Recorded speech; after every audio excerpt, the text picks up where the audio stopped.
ए भौजी का हो?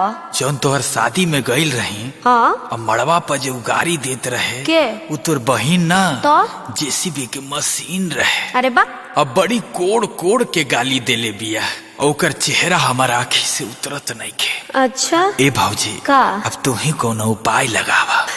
अरे मोट रहे ना तनी सा छोट रहे। अरे करियठी का? ना तो गोर रहे।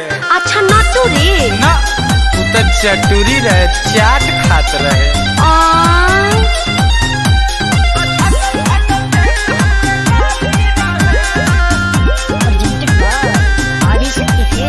अरे केकरा खातिर परेशान बानी जी, आ रउआ पते तो हम ध्यान बानी जी।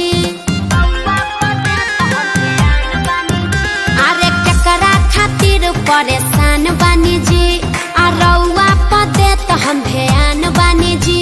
आ केकरा से लड़ल बराबर नजरिया, या रूपवा रहे कि सोनाली रहे?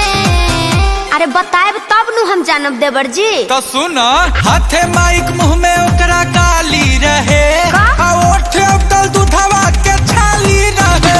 न जाने कैसन नशा कैले साली रहे, आ छाटल छाटल देत हमके गाली रहे।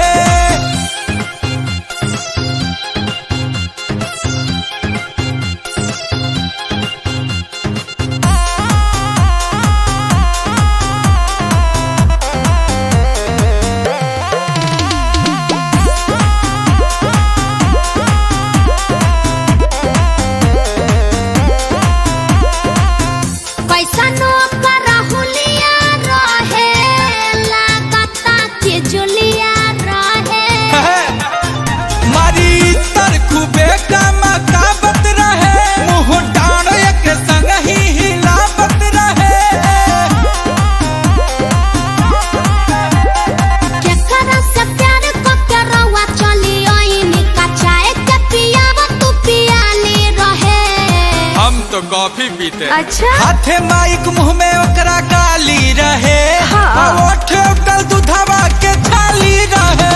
न जाने कैसन नशा कैले साली रहे, आ छातल छातल हमके देत गाली रहे।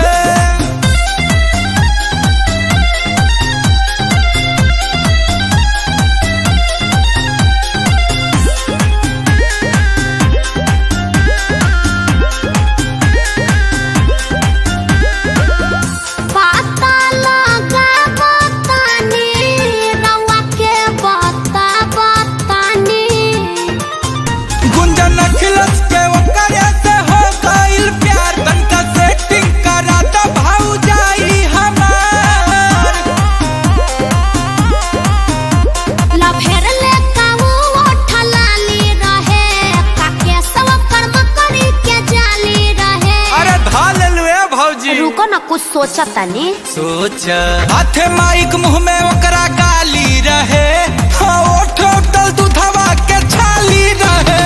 आ बड़का पीका देत सबके गाली रहे। माई कसम बड़ी उपवाली रहे। अरे सलोनिया रहे देवर जी। भौजी सलोनी को फोन किया जाए। है साला।